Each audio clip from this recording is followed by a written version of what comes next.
Bom, retomando então a nossa segunda parte, para um bate-papo aqui, para trocar algumas ideias.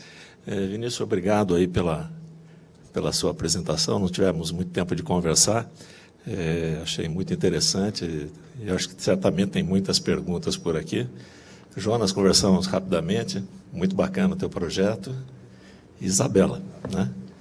Legal, eu gostei muito, e acho que nós teremos hoje um Inova Day bem rico, né? Eu vou abrir para algumas perguntas. Tem pergunta?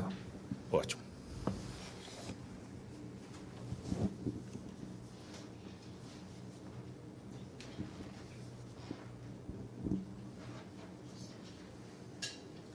Olá, bom dia. Eu sou Cristine, da Unidade de Inovação da Secretaria de Governo. Eu tenho primeiro uma pergunta para o Vinícius sobre o software do Plano de Metas. Eu acho interessante esse tema na transparência de governo, de fomentar a participação das pessoas na ação cívica, né? E você disse que o software tem essa característica de chamar atenção para alguns temas principais. Eu queria saber, depois que entrou o software, vocês têm esse impacto de participação das pessoas, se teve esse aumento de uso? E outra questão é a questão da democracia de participação direta. Eu sei que o Plano de Metas tem a previsão de algumas audiências, mas o software tem essa questão de criar fóruns para a população avaliar a entrega das metas, né? Não só quantitativa, mas qualitativamente também. Aí a segunda pergunta é para o Jonas. Muito bacana seu negócio. A gente vê que a sua camisa é retalhos, e é uma camisa muito bonita, então tem uma questão de brand também aí a ser, né?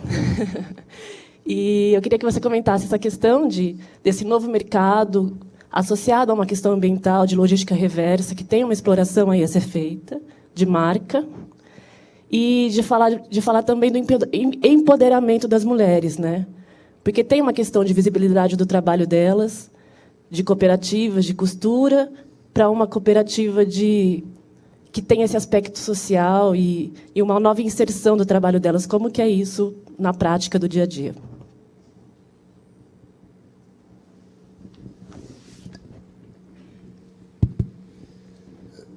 Obrigado pela pergunta. Acho que é importante a gente vencer essa timidez, né, e poder conversar direitinho sobre esses sistemas. Provoca aí todo mundo para fazer mais perguntas. A gente, depois da entrega, né, do software, acho que a participação não foi tão grande quanto a gente imaginava, né, especificamente o monitor de metas. Outros softwares desenvolvidos tiveram uma participação grande, como, por exemplo, foi o Gestão Urbana SP, usado na revisão do plano diretor, né?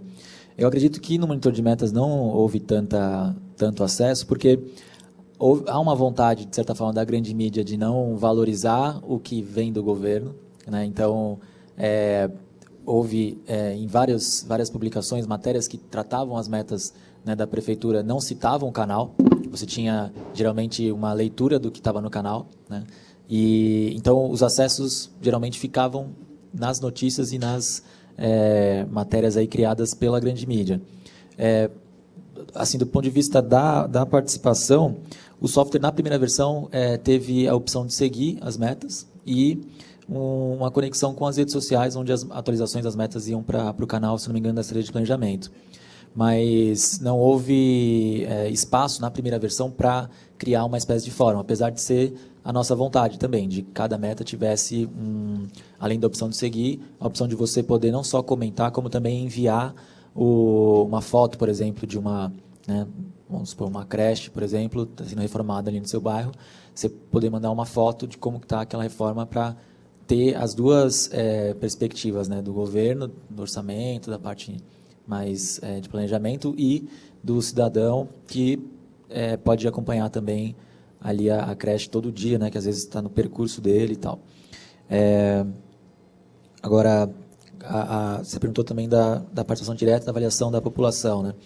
Então, eu acho que, no geral, assim, quando há o contato com a plataforma, ela é super elogiada, a transparência, né, que ela proporciona é bem valorizada, mas há ainda essa barreira, que eu acho que é da divulgação mesmo dos canais, né? Não há uma integração plena entre essas iniciativas mais experimentais, inovadoras que surgem em governo, com todo o seu planejamento de comunicação e a gente sabe o quão delicado é isso, né? As pautas são super assim sensíveis e há uma constante negociação com essa arena mesmo pública onde você tem a grande mídia, né, combatendo, super combativa também. Então há uma boa aceitação, mas a nossa expectativa é que ainda haja um crescimento desse acesso, né, na ferramenta e também, se possível, que ela se espalhe para outros governos, né, que seria mais bacana ainda. Bom, obrigado pelas perguntas. É legal ver que a minha fala promoveu uma reflexão bacana. A primeira delas sobre o contexto da gestão ambiental e logística reversa relacionado ao branding. É isso, né? Branding. O primeiro ponto é que a Retalhar é uma empresa com propósito socioambiental. Mais do que querer ficar milionário, e nem quero, na verdade, mas mais do que querer ganhar dinheiro e acumular dinheiro, a gente quer promover uma nova forma de pensar e, através do empreendedorismo, mostrar a viabilidade prática disso. Então, quando a gente fala de logística reversa, a importância do branding está muito mais relacionada a criar essa percepção de valor na sociedade para gerar uma demanda de mercado e aí sim, através desse cenário empresarial, incidir sobre políticas públicas. A gente tem uma política nacional de resíduos sólidos, por exemplo, muito clara, e os desdobramentos vêm sendo desenvolvidos cada vez mais, e um deles, por exemplo, é a implantação da logística reversa. Se eu não me engano, ontem foi regulamentada a logística reversa para embalagens. Embalagens era um dos, se eu não me engano, 5 ou 6 grupos de trabalho falando sobre resíduos prioritários para a logística reversa. Então, pilhas e baterias, pneus, óleos e lubrificantes e remédios, acho que é por aí. Não se fala do têxtil. Então, a nossa ideia é, com essa capacidade que uma empresa tem, usando as ferramentas de mercado de ganhar escala, conseguir atrair a atenção para outros tipos de resíduos que merecem também ser olhados em relação à logística reversa. Outro ponto importante, a Política Nacional de Resíduos Sólidos e a maioria das leis de resíduos, elas incidem sobre os grandes geradores de resíduos. Só que, especialmente no setor têxtil, de confecção principalmente, é raro você ter empresas grandes. Você tem as coisas muito diluídas. Cada empresa faz as suas terceirizações, quarteirizações ou mais. E aí a coisa fica muito no fundo de quintal e cada um vai jogando os seus sacos de resíduos na rua, o caminhão da prefeitura passa, retira, leva para o aterro e ninguém viu o impacto, a não ser na hora que chega lá no aterro e quem já foi sabe que aquele mar de resíduos é impactante. Só que é isso. No caso da confecção, é muita gente gerando pouco resíduo individualmente, mas no coletivo é uma coisa absurda. São coisa de 17 toneladas de resíduo por dia lá no Brás e no Bom Retiro, enquanto, e aí vale dizer, o Brasil importa 13 mil toneladas de retalho por ano. Importa. Porque vem separadinho e tem maior valor agregado. Vale mais a pena isso do que estruturar todo um sistema de coleta seletiva. Não, muito trabalho. Né? Então, esse é o principal ponto para mim em relação ao branding, é disseminar esse tipo de cultura e a possibilidade de um modo de produção mais saudável. A outra pergunta era sobre o trabalho de empoderamento das cooperativas, né? Isso é o que faz brilhar o olho de cada um que está compondo a equipe da Retalhar hoje, eu não tenho a menor dúvida disso. As cooperativas já são mulheres com muito poder. Quando a gente fala de empoderamento, é muito mais voltados para as questões de mercado. Tá? Mas o nosso trabalho, quando a gente fala de empoderamento, é de fomentar esse outro modo de trabalho que é a economia solidária, que são grupos autogestionados, que definem em conjunto quem vai trabalhar quanto e no quê. É uma gestão horizontalizada, a gente procura muito trazer isso para Retalhar, embora seja complicado, mas a gente consegue, eu acredito que a gente tem sucesso nisso, de replicar e aprender com elas no modo delas trabalharem. Então, em relação ao empoderamento, é muito mais do ponto de vista de mercado. A Retalhar busca ser uma ponte, quase que literalmente, entre esses grupos que estão na periferia e o grande mercado, que, por uma analogia, estaria nos grandes centros urbanos. E aí, dentro das nossas ações, a gente gosta muito de promover o protagonismo desses grupos. Por exemplo, a gente já chegou a fazer, inclusive, ação social de uma grande empresa que levou todos os funcionários do seu escritório para passar um dia na cooperativa, com a mão na massa e fazendo exatamente o que elas fariam se o grupo de funcionários da empresa não estivesse lá. Então, promove-se essa conscientização, essa troca, essa percepção de que não é só esse modo capitalista, 8 horas por dia, e CLT, e volta para casa, 1 hora de transporte, faz a comida dos filhos, assiste a novela, dorme, e próximo dia a mesma coisa. Não precisa ser assim, não dá para ser assim. Ontem mesmo eu estava vendo o Mujica falando na Conferência da Juventude Latino-Americana, e ele trouxe uma reflexão perfeita. A gente fica se matando para comprar coisas que custam nada mais, nada menos do que o nosso tempo. Então, a gente perde o tempo para gastar o tempo e a coisa não fecha. Dalai Lama também falava sobre isso. Então, está na hora de trazer essas teorias para a prática. A Retalhar busca trazer essas teorias para o modo prático. Claro que empreendedor, começando, a gente tem sido engolido por esse modo de produzir. Mas a nossa meta é que a coisa seja uma coisa muito mais tranquila, que os prazos não sejam tão apertados. A gente jamais espreme em relação a prazo e preço as cooperativas. A gente abre mão da nossa margem, mas não vai abrir mão de impacto social e ambiental. Tá? Então, quando a gente fala dessa história do empoderamento, é muito mais de dar suporte para que elas possam desenvolver esse modo de trabalho de uma maneira mais harmônica e saudável. A gente, às vezes, vai para a cooperativa para passar 1 horinha, para passar meia hora, levar um material, fica a tarde toda. Chega lá, tem cafezinho, tem piada, é uma delícia. Quem quiser ir, inclusive, já está convidado. Só complementar, assim, como você deve estar lembrada, na apresentação tinha essa parte voltada à comunidade de software livre, né, ao GitHub. E um exemplo prático assim, de como isso funcionaria é, por exemplo, né, esse desejo de ver a participação no monitor de metas. Você poderia entrar lá e cadastrar uma issue, né, uma dessas necessidades do software. Poderia preencher, então, uma funcionalidade para monitoramento feito pelo munícipe, por exemplo. Né? Isso poderia ser feito lá. Aí acho que uma informação também que é bacana assim, compartilhar é que quando esse software deixa de ser apenas um programa desenvolvido e se torna um serviço digital de governo, acho que o acesso, junto com a divulgação, claro, mas o relacionamento que é criado com o cidadão, ele se torna muito mais intenso. O exemplo que a gente tem da Secretaria de Desenvolvimento Urbano é de um trabalho que começa com o software, mas que reforma uma assessoria de comunicação, sabe, que cria canais nas redes sociais, cria todo um ecossistema assim, onde todos os canais estão conectados, e lá a gente teve mais de 1,5 milhão de visualizações em todos os canais em 6 meses de projeto. Então, quando o trabalho é feito com essa integração total, o impacto é gigantesco, né? No monitor de metas, o trabalho foi feito mais pontualmente voltado ao software e depois a gente não teve a oportunidade de continuar desenvolvendo, mas ficou claro assim que feito de maneira integrada com a secretaria e procurando também, claro, envolver e até incentivar outras secretarias a entrarem nesse loop, aí o impacto pode ser bem grande.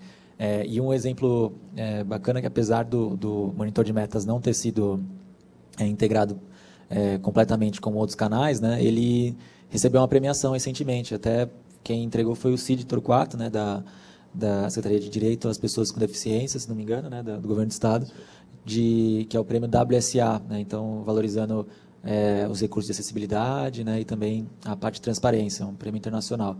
Eu esqueci de citar porque foi semana passada, então nem está ainda nas apresentações, mas já foi um selo assim bacana para a gente entender a potencialidade mesmo desse software. Né? Legal. Eu queria fazer uma pergunta para a Isabela. Isabela, no Eco do Bem, você tem no portfólio, você tem lá esse trabalho de crowdfunding, né? Vocês fazem alguma curadoria a respeito do que vocês estão acolhendo em busca de recursos? E eu queria que você abordasse um pouquinho mais sobre os projetos abrigados ali, né? Eu queria entender um pouquinho o que está vindo até vocês e o que vocês estão privilegiando. Obrigada.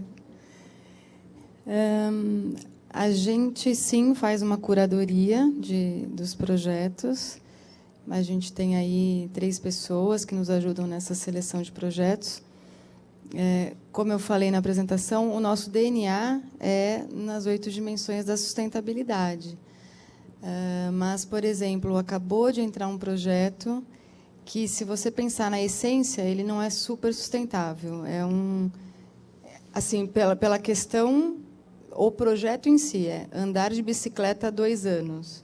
Ele é sustentável para a pessoa, mas se você pensar só nisso, ele acaba, não é tão sustentável assim. Mas a gente foi junto criando com eles querem fazer toda uma análise da onde eles vão passar pelo mundo, na parte cultural, na parte gastronômica. E, obviamente, isso vai impactá-los também, vai acabar mudando a própria forma que eles encaram o mundo, né? Então, esse tipo de projeto, acabou de entrar esse projeto agora. A gente tem, nesse momento, 3 livros captando, um acabou ontem, um sobre legislação e direito em políticas climáticas. O autor, inclusive, vai agora para a COP e vai trazer, e o livro também vai contar um pouquinho do que foi a COP. A gente tem um livro muito legal hoje captando, que chama Flor da Cura. É uma pessoa incrível, uma mulher incrível. Ela, no começo do ano, foi diagnosticada com 65% do corpo com câncer. E ela foi atrás de várias terapias alternativas, de reiki, a alimentação, a meditação. E o último exame dela foi a semana passada, e ela está com 0 de câncer. Então, ela conseguiu reverter esse quadro, até em função de pensar como eu saio dessa lógica só do tradicional. Então, é um livro incrível também. Ela precisa de um valor alto, só que ela teve um engajamento aí, em 1 semana de projeto, ela conseguiu mais de R$20 mil. Então, está sendo muito legal. Então, a gente tem projetos tanto de empreendedorismo, a gente está abrindo uma frente grande agora com startups, porque é uma forma de você testar a sua ideia no financiamento coletivo. Então, você quer fazer um projeto grande lá que você precisa de R$1 milhão, faz uma versão pocket, uma versão pequenininha, para ver como é que a sua veia empreendedora se coloca no mundo, com um valor de 50, 100 mil reais, e tenta fazer esse trabalho de financiamento coletivo, porque são 60 dias que você fica naquela captação em função disso. Dá um trabalho, porque você tem que engajar as pessoas. E eu sempre digo que o financiamento coletivo só dá certo se a pessoa que é a criadora do projeto está empenhada naquilo, acredita mesmo naquilo. Se isso acontece, o projeto vai. Então, a gente tem empreendedorismo, literatura, impacto social, projetos ambientais, sociais. A gente já teve projetos de gastronomia. Sempre projetos que têm essa alma de eu quero fazer algo diferente. Então, é isso. Bacana. Obrigada. Obrigado. Tem uma pergunta? Pepe trabalha na unidade de inovação e eu queria, antes de mais nada, parabenizar os 3 pelas apresentações. Vocês representam aquele segmento do Brasil que nos dá orgulho. E a gente precisa hoje tanto ver esse segmento, porque quando a gente lê o jornal, esse segmento quase não aparece. Só quando o Santos ganha, eu tenho um pouquinho de orgulho, mas é numa página bem lá para frente. Tá, olha, já vi ali que temos a nossa maioria silenciosa, né? Mas a pergunta é para você mesmo, não é porque você é torcedor do Santos. Quando você fala que você recebe, às vezes, embalagens absolutamente intactas, eu diria que quem faz essa sessão, ela faz a sessão um pouco envergonhada, né? Ela não quer que apareça muito o nome da empresa. Como é que você gere essa questão de poder receber material de alguém falar, desculpe de eu estar jogando, de eu não ter aproveitado isso como deveria? E se você tem algum plano de capacitação para que isso dentro da empresa não ocorra mais? Legal, muito pertinente sua pergunta. De fato, esses uniformes, eles muitas vezes vêm embalados ou usados uma vez, bastava lavar e reutilizar. Como plano futuro, a gente sim tem interesse em fazer esse trabalho de conscientização dentro da empresa. Na verdade, a conscientização a gente já faz quando a gente senta para fazer uma reunião e apresenta o que a gente propõe. Mesmo quando não fecha com o cliente, quando ele não faz de fato a reciclagem, a reutilização do material, ele já tem uma conscientização, esperamos ter plantado uma pulguinha atrás da orelha para que, fechando ou não, ele deite a cabeça no travesseiro e pare para pensar nisso. Sobre a ponderação dele nos entregar envergonhado, muitas vezes isso não acontece. E aí entra muito do porquê que esse é um plano futuro, de trazer essa história da capacitação ou de ajudar as empresas na minimização do desperdício. Essa história de uniforme, muitas vezes quando a gente faz a primeira reunião com o cliente, ele nunca tinha parado para pensar no problema. Simplesmente estava lá na caçamba junto com os resíduos perigosos e indo para a incineração no modo automático, como muitas coisas que a gente faz no dia a dia. E, além disso, a gente lida com setores muito heterogêneos das empresas. A gente é procurado pelo meio ambiente, pela sustentabilidade. Se forem eles que trabalham com esses uniformes, eles entregam envergonhados, normalmente. Mas, muitas vezes, é a pessoa do almoxarifado, recursos humanos, marketing. Essas pessoas não têm muita ideia da dimensão que isso tem numa escala temporal e olhando.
Para que sejam trabalhados, daí vocês apresentam esses dados.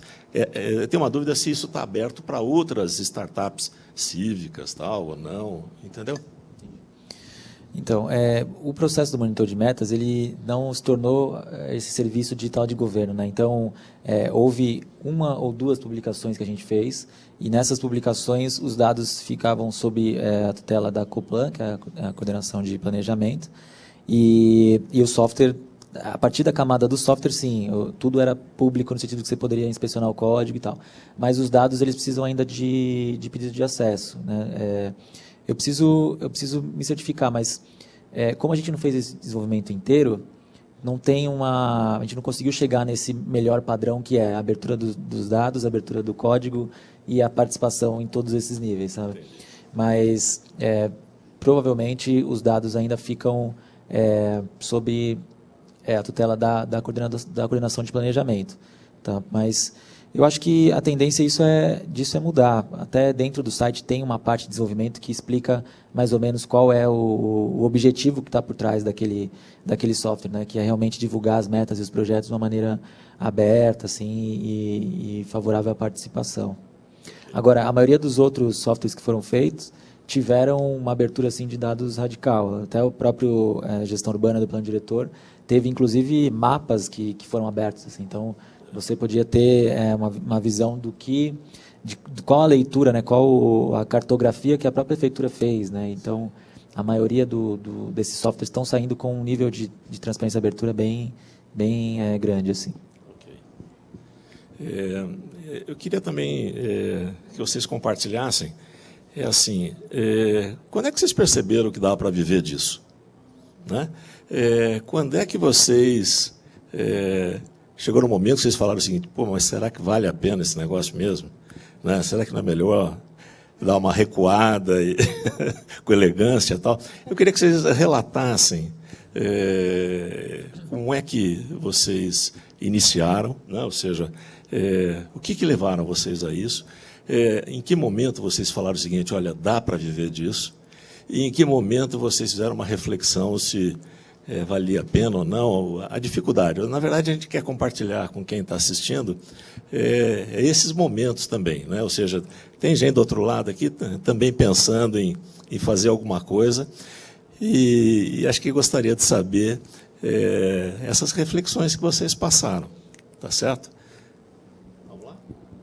Bom, eu acho que veio essa crença, né, de que podia dar certo, ela vem do descontentamento com a tecnologia sendo usada para fins meramente comerciais, né? Então tem a ver um pouco com a trajetória, a minha trajetória, mas de pessoas que eu também encontrei no caminho que atuavam na publicidade, viam muitas vezes um trabalho extremamente inovador, assim, do ponto de vista de programação e design, sendo usado para um hot site que vai vender um carro e depois vai sair do ar, ninguém mais vai ver. Né? Então, quando a gente via esse tipo de esforço indo para objetivos tão, no nosso ponto de vista, pequenos, já surgia essa inquietação e foi bom, nesse momento, reunir essas pessoas, começar a fazer atividades de conferências, né? Reuniões mesmo, às vezes, para bolar algum tipo de ativismo digital. E aí, a partir disso, né, com esse reconhecimento, acho que um foi dando ao outro, a gente começou a se aventurar mais, né? Acho que a primeira iniciativa que eu vi assim um caminho dessa parte da tecnologia aliada a impacto social foi quando a gente fez o Eu Voto Distrital, né, que foi uma iniciativa em 2008, se não me engano, para tentar pautar qual seria o sistema eleitoral, que havia uma discussão sobre a lista fechada e tudo mais.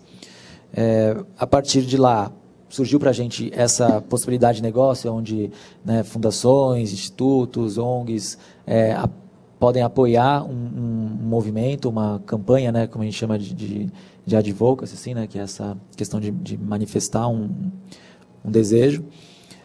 E aí, tudo isso foi levando a outras oportunidades parecidas. Né? Então, acho que teve um processo grande de movimentos e de ativismo, e depois começa a ter uma relação melhor com o governo, e aí a gente começou a poder desenvolver software para o legislativo, ainda a nível municipal, em seguida prefeitura. Então esse caminho foi muito natural, assim. Acho que a receita que está por trás da pergunta é muito de experimentando e fazendo mesmo as entregas, os contatos que essas entregas, né, pedem. E aí, em seguida, aproveitar um pouco do próprio fruto ali do trabalho. Acho que ele acaba direcionando a atuação e garantindo que aquele propósito assim é válido e pode ser um caminho aí legítimo. Mas, assim, não há uma... Eu desconfio desse possível destino, assim, onde tudo já está, né, estabelecido, você tem o seu... atingir o objetivo que é atuar nessa área. Eu acho que é uma constante luta, né? Conseguir uma sustentabilidade financeira para fazer esse tipo de trabalho mais experimental, inovador. E a gente ainda está nesse processo. Acho que hoje em dia, por exemplo, a gente tem uma pretensão de focar mais em produtos, né? Nosso negócio ainda está muito baseado na prestação de serviço. Mas, ao mesmo tempo, vê uma demanda assim, crescente para esse serviço de desenvolvimento de software. Né? Acho que essa crise que a gente falou um pouco na apresentação mais cedo, ela né, começa agora, se intensifica agora, então acho que ainda tem uma longa jornada ainda da prestação de serviço até a gente conseguir efetivamente fazer aí, de repente, o pivotar aí para produtos e para o que a gente conhece como software como serviço, né, que acho que se aproxima um pouco do trabalho, né, da Isabela e também de vários softwares que a gente tem como referência, como o próprio Facebook, né, onde um software presta efetivamente ali um serviço. Então, eu acho que a melhor resposta seria confiar mesmo que esse problema precisa ser resolvido e ter coragem para encará-lo, seja da perspectiva da sociedade civil ou até de uma perspectiva ainda mais difícil, que é no governo, né, de você poder lidar com essa certa pressão que há por uma solução tradicional do problema e não mais inovadora, mais desafiadora, né, como a gente teve a oportunidade ali de presenciar na prefeitura, né, onde havia uma constante negociação, por exemplo, com a Secretaria de Comunicação, sobre como ia falar de coisas tão diferentes como, por exemplo, abrir um mapa colaborativo para a população opinar no plano diretor. Né? Como é que você vai colocar no ar um site que tem enviar problema? Isso é extremamente crítico, né, para o governo. Você vai convidar a população a enviar problema? A gente teve esse caso lá, que foi assim, um mapa, enviar problema e enviar solução. Aí a opinião da Secretaria de Comunicação era assim, olha, se vocês botarem esse botão de enviar problema, vai ter uma enxurrada de problema e a gente vai ficar mal avaliado. Tá? Aí, não, vamos experimentar, acho que dá para... Acho que quando a gente colocar essa opção, você vai, na verdade, convidar a pessoa a uma reflexão mesmo. É claro que sempre vai haver o hater, o troll, né? Apesar de não ter acontecido muitas trollagens lá nessa experiência. Mas foi importante nesse momento ousar, ter a coragem de falar, não, vamos lá, vamos fazer, sabe, matar no peito assim e executar a inovação que estava sendo desejada. Então, acho que essa confiança, essa ousadia é o que levou a gente, né, durante toda essa trajetória aí para chegar no ponto de desenvolver software até como uma startup cívica. Bom, parabéns pela coragem, ser o primeiro a responder. Enquanto ele respondia, eu fui norteando a minha resposta aqui e fiz algumas anotações. A primeira coisa que eu me lembrei foi que uma vez, uma grande referência, quase um guru que eu tenho, quando eu estava escolhendo qual curso eu ia fazer na faculdade, ele me deu a seguinte dica. Pense naquilo que você gosta de fazer para os outros. O que você gosta de fazer para você é o seu hobby, e você vai arrumar um tempo para fazer. Como trabalho, o que você vai fazer? Pensa no que você vai fazer para os outros.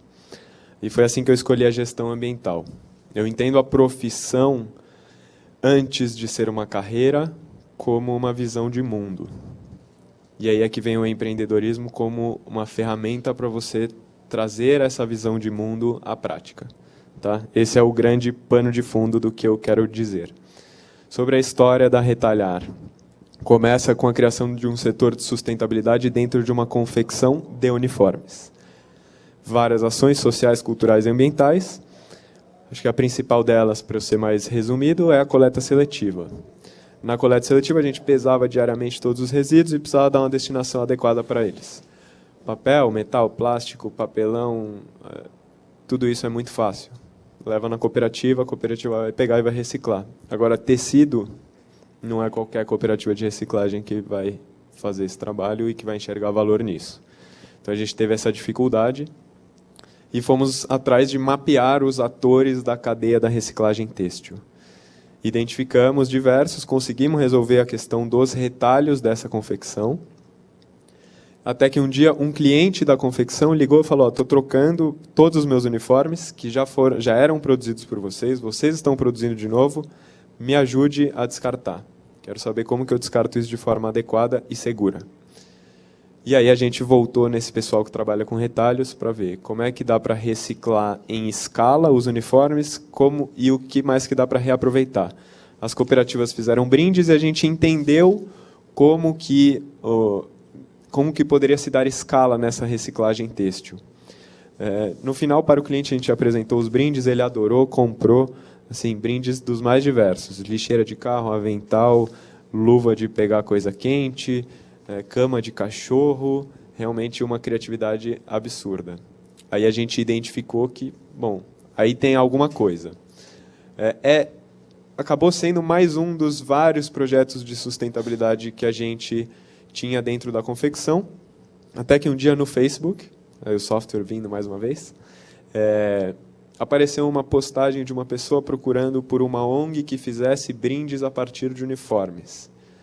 E eu, cara de pau, respondi, não somos uma ONG, mas articulamos com cooperativas e ONGs e grupos da economia solidária esse tipo de serviço.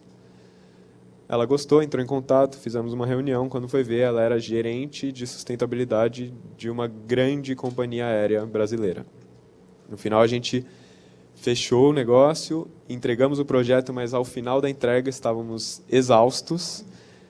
Mas a gente falou, bom, não dá para ser mais um dos vários projetos. Isso aqui tem potencial, o mercado quer esse tipo de ação. Vamos estruturar, vamos contratar alguém para fazer a gestão ambiental dessa confecção e vamos sair para compor a Retalhar.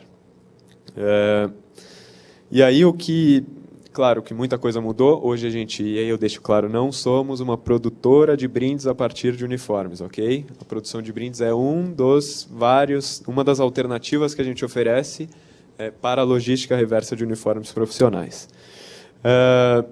E aí o que eu queria trazer é para que a gente tire as ideias da cabeça, porque nesse processo de desenvolvimento da Retalhar a gente começou a formalizar com uma ONG chamada Associação Rede Papel Solidário, que ajuda na construção de ONGs e negócios sociais. E durante esse processo a gente começou a identificar um grande problema, que era a parte financeira da empresa. Meu sócio é biólogo, eu sou gestor ambiental, e a gente, diante de uma planilha de Excel, não funcionava. Começamos a ir atrás de quem pudesse dar esse tipo de suporte, assim, via internet, Google, pesquisando e metendo a cara de pau mesmo. Eu cheguei até a Nest dessa forma, mandei um e-mail, ela falou, vamos marcar um Skype, deixa eu entender como é que são vocês. Expliquei, e no final desse Skype o que eu ganhei, entre aspas, foi uma vaga em um curso que a FEA USP estava promovendo em parceria com a Nest, sobre empreendedorismo social. Ganhei, eu falo, porque o sistema online da USP tinha me excluído e ali eu consegui, no contato direto, uma vaguinha lá. Esse curso era uma imersão em negócios sociais, uma coisa fantástica. Eu descobri, sim, é isso que eu quero para a minha vida. Conhecemos empreendedores, conhecemos todo o ecossistema do empreendedorismo social, então investidores de impacto, outras aceleradoras, fomos visitar negócios sociais. E nisso, eu, com essa mesma cara de pau, sempre falando sobre a Retalhar, e as portas foram se abrindo. Com isso, a gente chegou na tal da pré-aceleradora. Ao final do processo, era para fazer um plano de negócios. Cada grupo de alunos fazia um plano de negócios para qualquer ideia.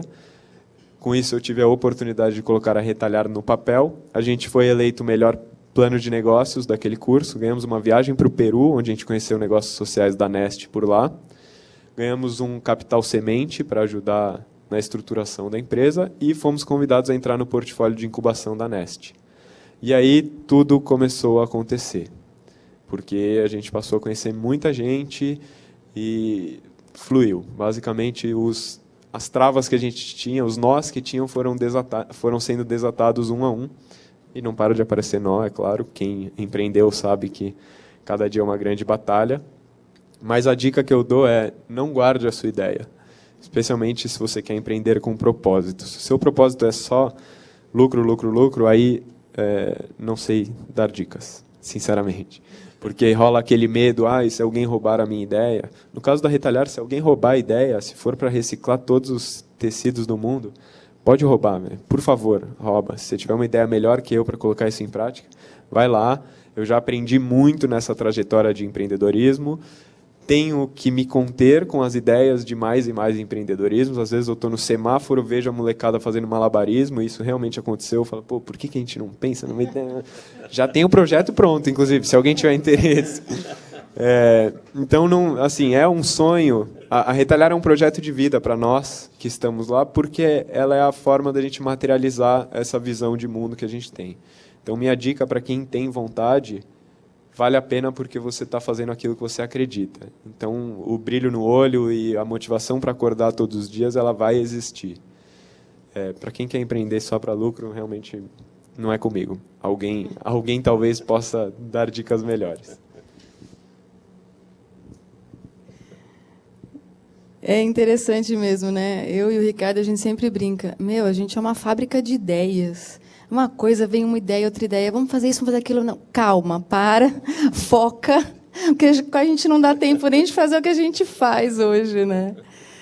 Mas acho que, para mim, o que me fez ir na busca desse propósito de mudar totalmente de vida, além dessa busca pela felicidade que eu sempre tive dentro de mim, não sei de onde veio, mas eu queria, acho que, deixar um legado diferente para o mundo, do que trabalhar das 8 às 6 todo dia numa coisa que era legal, porque eu sou bem animada com as coisas, com qualquer coisa, mas eu não via um fim que pudesse fazer a diferença. Eu optei por não ter filhos. Eu tenho 2 enteados maravilhosos, então eu queria deixar o meu legado mesmo, e eu queria deixar um mundo melhor para os meus enteados e para todas as pessoas que estão vindo aí, que vão continuar nesse mundo, se Deus quiser. Eu comecei sozinha, e isso foi uma coisa que me causou, assim, às vezes, um medo maior, porque eu gosto muito de trabalhar com gente. Eu sou uma pessoa muito de equipe, de colaborar. Então, hoje, o Ricardo, como meu sócio, eu sou bem mais feliz, porque a gente fica com essas ideias muito loucas, a gente dá foco no que a gente precisa dar, mas, realmente, eu acho que precisa essa coragem que vem de dentro, que fala, não, eu vou, eu posso. Eu sou uma pessoa muito otimista por natureza, então eu sempre falo, eu acredito, vai dar certo. E às vezes a pessoa fala, da onde ela tem essa certeza? De onde vem, né? Mas eu realmente acredito. Eu acredito que a gente pode fazer, que somos N empreendedores por aí, não só no Brasil, no mundo, fazendo diferente, pensando diferente. E eu sempre achei que a sustentabilidade é inovação. Então, vai lá até a COP agora, em Paris. Vamos pensar numa coisa diferente, como que a gente muda um problema que a gente tem com inovação. Por isso que esse Nova D é tão incrível. Parabéns, parabéns. Porque acho que sempre que a gente trouxer inovação para as coisas que a gente faz, a gente consegue resolver um problema antigo. Não, eu já gastei tanto dinheiro nisso, vou continuar fazendo. Não, vamos pensar diferente, dá para fazer. Então, é essa fé que eu tenho. Ainda bem que tem gente de fé, né, nesse mundo.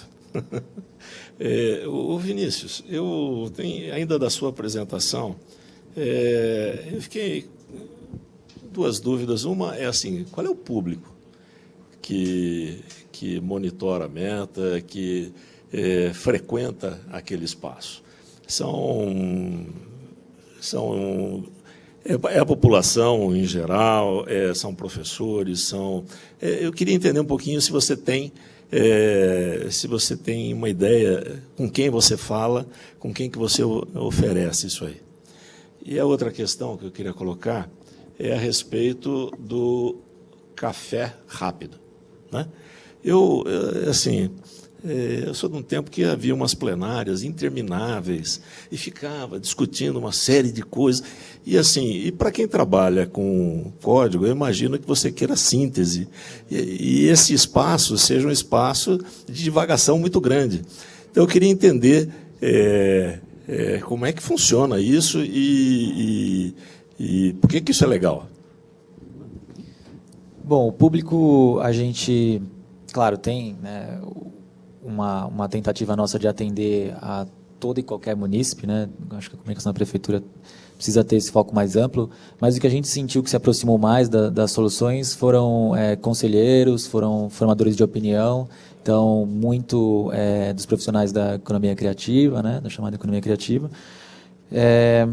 Além, é claro, das pessoas que estão um pouco com esse fogo interior da mudança, né? Esses transformadores, então, em geral, jovens, mas não somente. A gente via também bastante, né, gente que às vezes não via naquela novidade política uma grande chance mesmo de reforma do governo como um todo. Então, apesar de ser diversificado, havia predominância assim, desses formadores de opinião e de pessoas mais ligadas à participação social como um todo, né? Seja conselheiro, ativista. Sobre o Café Hacker, a gente teve nessa experiência uma tentativa justamente de sair desse modelo tradicional da audiência. Então, ele tinha uma duração de aproximadamente 1 hora e meia, mas passava muito rápido porque tinha uma dinâmica de participação assim intensa mesmo, onde, como eu falei, tinha um bloco de notas colaborativo no telão. Então, as pessoas com computadores na plateia mesmo podiam alterar esse bloco de notas lá do telão, onde haviam as funcionalidades de cada um dos softwares e tal.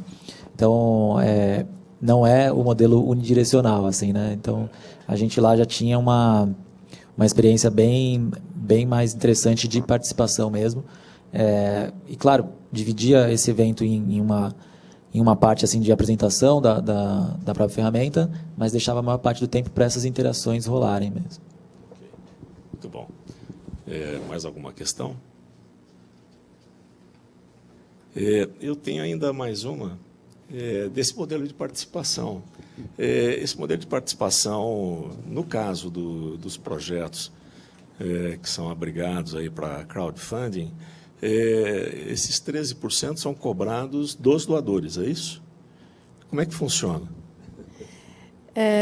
Não, na verdade, você, por exemplo, coloca um projeto de R$10.000 na plataforma, você arrecada com todos os seus doadores e, em cima desses 10%, a plataforma cobra 13%. Dentro desses 13%, tem o nosso parceiro de transações financeiras, que é o Pagar.me. É como se fosse um Moip, um PayPal.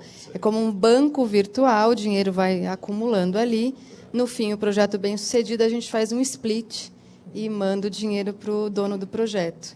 Então, aí dentro desse 13%, tem uma pequena parcela da plataforma, pela manutenção mesmo, e uma parte um pouco maior é desse parceiro de transações financeiras. Ótimo. É isso. Muito bom. Alguém quer fazer alguma pergunta? Não? Só para a gente caminhar para os finalmente aqui. Assim, o ano passado a gente fez o último Inova Day e nesse Inova Day a gente tinha um mote que era o Dá para Fazer, que era o nome do livro que a gente acabou publicando, e era o Dá para Fazer, né? E eu acho que aqui a gente tem repetido um mote aqui que não estava combinado, que é o Vale a Pena, né?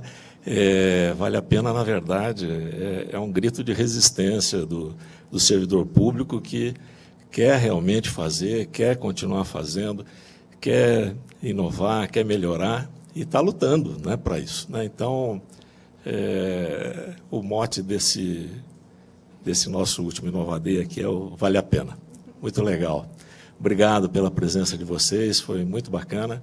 Em breve a gente vai colocar no site o vídeo de vocês.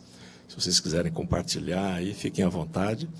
E vocês agora fazem parte desse clube aqui também, ou seja, quando vocês tiverem ideias interessantes, de gente interessante para participar do Inova Day, por favor, indique, né? Ok? Muito obrigado. Até logo.